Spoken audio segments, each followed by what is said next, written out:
All right. Good afternoon, or say good evening, I should say, on the East Coast. Good afternoon on the West Coast. I'm your host, Brandon Troy, host and co-creator of Movers and Shakers Unlimited. Thanks so much for joining us. Not, as I said, not only this evening on the East Coast, but this morning on the West Coast. As you well know, based on the promo that you saw, that we do have a terrific guest on tap for you.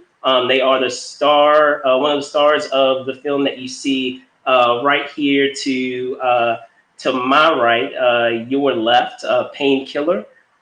Just to give a quick rundown of the accolades that they have accumulated thus far. Remind you, this is just the tip of the iceberg. They received an award for Best Actor at the Polygon Underground Film Festival of Las Vegas. They've also received Best Actor win at the Burbank International Film Festival.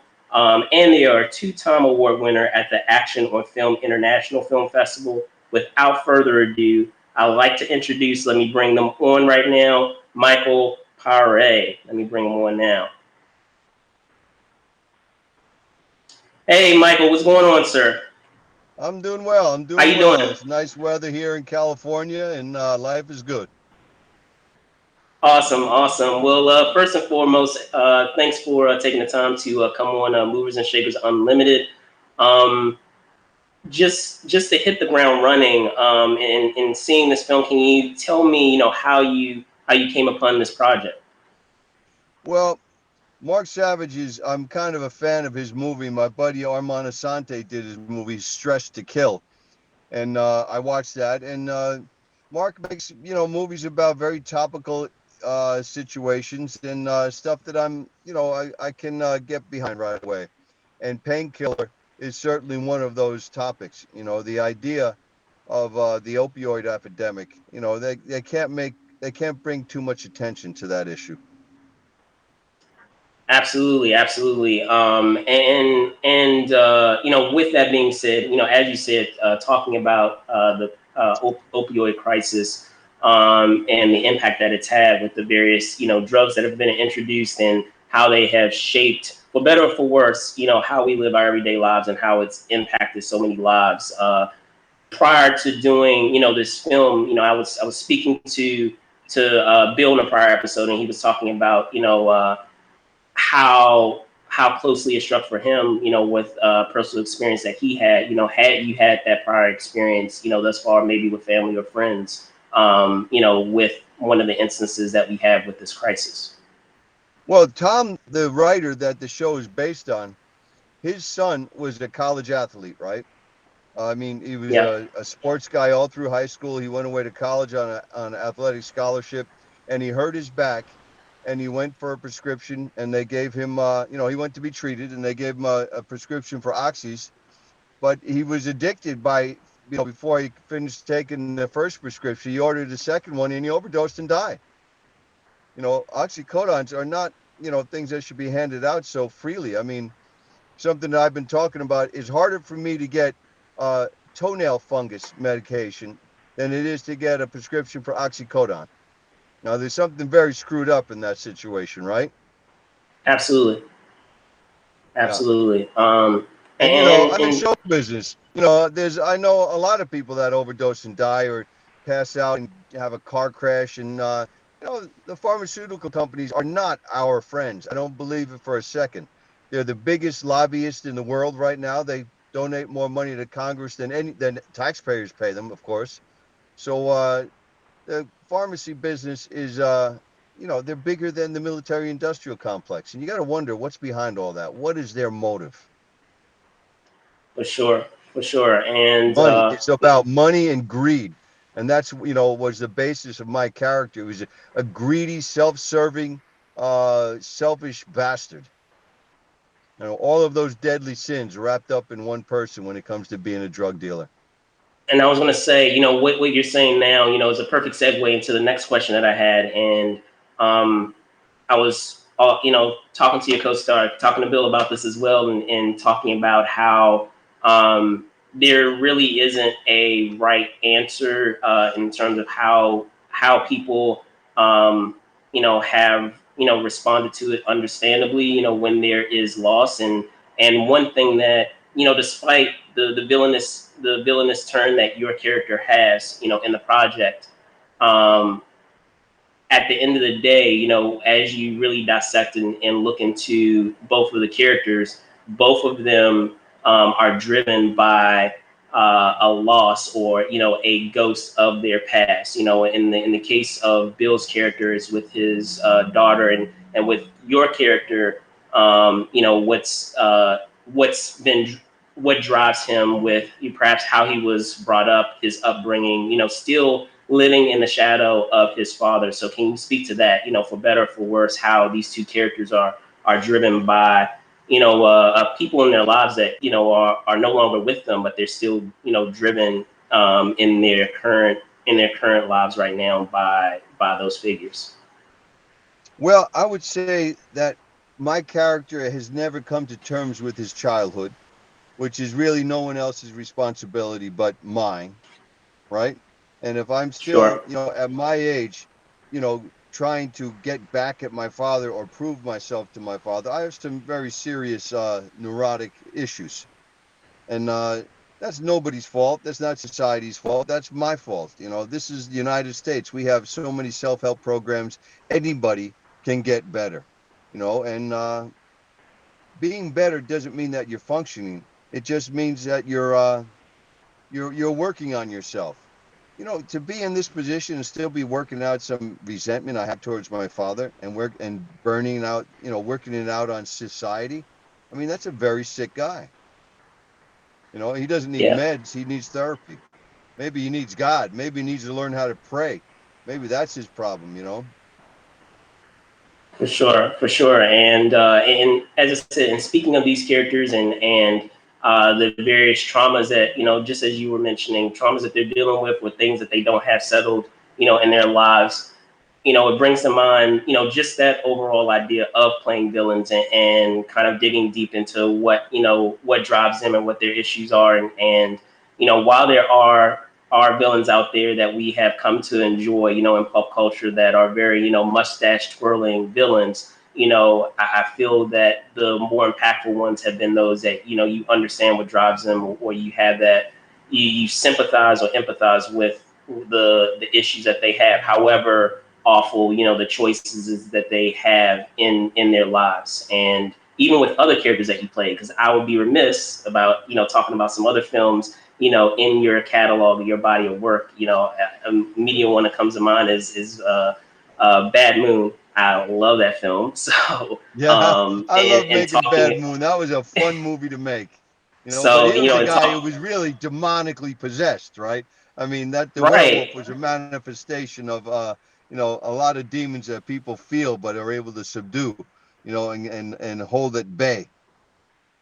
Right, but I was saying just the idea of, empathizing, with the plight that he has, like the fact of what happened prior, was really beyond his control. But afterwards, it was still his choice to, bring that into the lives of his family, and having to deal with having that element, in their family. And man, not just, your character, the all the other elements, the familiar, the family dynamic, and even like the dogs acting like, if there is such a thing, because like that dynamic with you and the family's dog is like so memorable. Um, with that being said, films like Bad Moon, among others, what would you say draws you to a role? And it's always fascinating to ask this question, because for everybody it's typically a different response, and it's fascinating to see how that comes to be. Well, it's not as simple as that, because it's the roles that are drawn to me. And Okay. if I get a choice between, two or three films, that's a wonderful situation to be in. But normally, I'm auditioning for everything. And I'll play just about any role if it's going to be well produced, directed, and released. Um, but because we're being of service, really, to humanity by illustrating these stories and hopefully touching everybody and giving everybody an opportunity for a free emotional experience. What roles am I drawn to? the ones that are getting made, man. There's a lot of movies that are written and a lot of plays that are written that never get on stage or on the screen. So you got to go with what the audience is demanding, really. For sure, for sure. And with that in mind, with now that things are starting to slowly but surely return to a state of normalcy.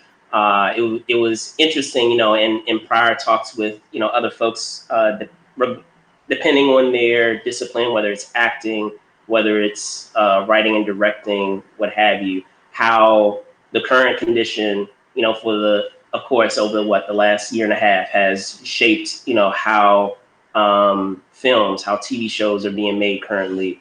Are you able to speak to right now, how you're noticing how things are starting to return slightly to a state of normalcy now that people are slowly, being, getting their vaccinations, and that is now becoming, available to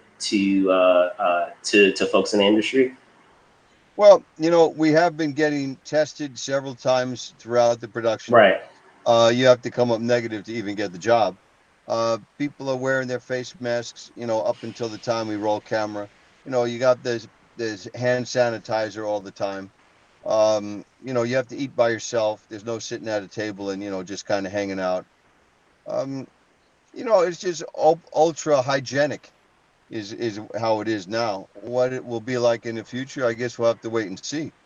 But Oh, okay, so it's still I was gonna say it's still the standard, of what I've been hearing before of having you guys isolated in certain circumstances. I know it's on some sets, or I understand on some sets that uh, like the entire cast or crew are being kept at like one hotel, or they're sent off to location in a specific, isolated area to be quarantined together in order to do a production. So I haven't um, done that. is it I've made okay? about 4 or 5 movies through the pandemic, and it was never a situation like that. I know some Gotcha. people have done it. The bigger movies where there's a much greater chance of a lawsuit. The bigger cast and the bigger the crew, the more people, the greater the odds that somebody's going to get sick and they're going to sue. But I haven't Gotcha. experienced that yet. Gotcha. And with all that being said, just looking forward, are you able to speak to, now that we have Painkiller, out and released now, and you just commenting on 4 projects that were already in the can, are you able to, tease some other projects that folks can look forward to seeing you in? Hollow Point came out just before Painkiller with Okay. Luke Goss, myself, and Joe Marr and Juju Chan. It's an action thing, about a bunch of renegade cops who are like doing Star Chamber, killing people who get out of prison that shouldn't. And it's a vigilante action thing. A lot of fun. Daniel Zarrilli was the director. I have one out called Mind Games, and that's kind of a serious movie. It's about PTSD and medication. You know, they say that they're taking care of our veterans, and treating them for PTSD, but they're really just putting them on meds. And a person on meds, it's like they're able to get up and function, but they're not at peace and they haven't come to terms with the trauma. So it's a very dangerous situation. And gosh, there's Crawl. It Crawls is a movie I just did with Susan De Laurentiis, is the producer, and Dale Foberjar is the director. It's a horror thing about there's earthquakes and they crawl up out of the ground and they kind of make you go crazy, right? Sounds awesome. Um, Sounds like right in my wheelhouse. Love big horror guy. So, um, but with that being said, Michael, I want to thank you so much for hopping on and squeezing some time to talk about Painkiller. Before I let you go, can you tell folks where they can find you? well, it's on all the video on demand platforms and in Redbox. Awesome. I was saying you personally, where can they find you, sir? Where you can find me? I'm in California, Yeah, dude. social media. Well, I'm saying social media, man. Oh, Facebook and Instagram. Yeah, Facebook and Instagram, Michael Pare, and both of them. All right, awesome, cool stuff. Well, there you guys have it. Thank you guys so much for watching. Again, I'm your host, Brandon Troy, host and co-creator of Movies and Shakers Unlimited. You can find us on Instagram at Move and Shake UNLTD, on Instagram at Move and Shakers Unlimited, and of course, me, Brandon Troy ENT on Twitter, and Brandon Troy _ ENT on Instagram. Again, I want to thank my host down below, Michael Pare. Again, for hopping on.